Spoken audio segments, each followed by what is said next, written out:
রাজবাড়ী জেলা গোলন্দ থানা নোরা পাগলা। দেখেন কি আকারে ভণ্ড ছিল, দেখে যান ভিডিওটা।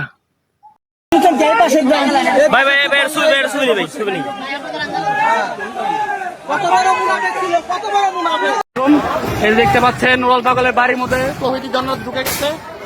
ইতিমধ্যে তার বাড়ি হামলা করা হয়েছে। সে কারা দলে নুরাল পাগল মারা যাওয়ার পর তার কবরটা কারা দলে করা হয়েছিল। আর কথা ছিল যে প্রতি শুক্রবারে তার যে কবরটা সেটা সবাই জিয়ারত করবে, মানে কাবায়।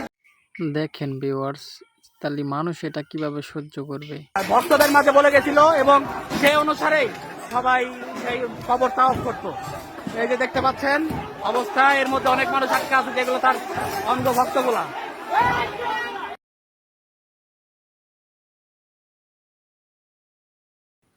আবার উনি দাবি করতো আমি ঈসা আলাইসাল্লাম।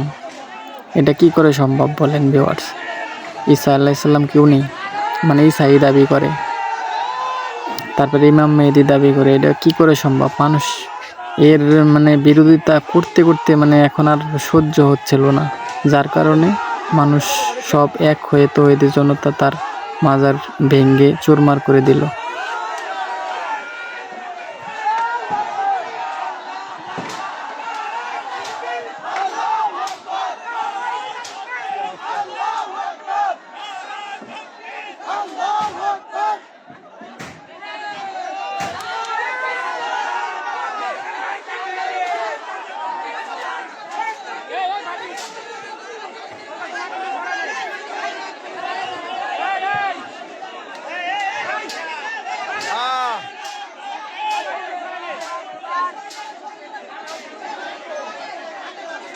আপনারা দেখতেছেন নুরাল পাগলের কবরকে একেবারে মাশাআল্লাহ করে দেওয়া হইতেছে, জয় বাংলা করে দেওয়া হইতেছে।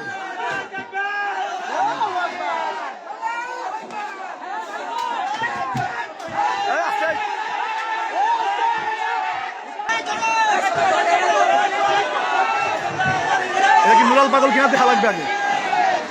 এই এই ছোট ভাই, এই এটা শিওর হওয়া আগে নুরাল পাগল কিনা। এই লাশের মিল আছে কিনা দেখো আগে। এই এই এই এই সিয়ারা সিয়ারা সিয়ারা সিয়ারা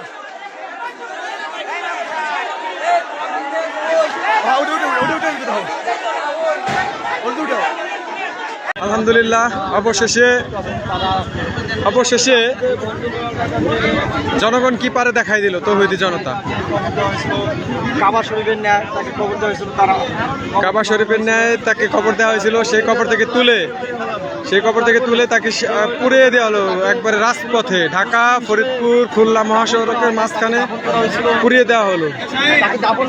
বাংলাদেশ আজ এক নতুন ইতিহাসের সাক্ষী।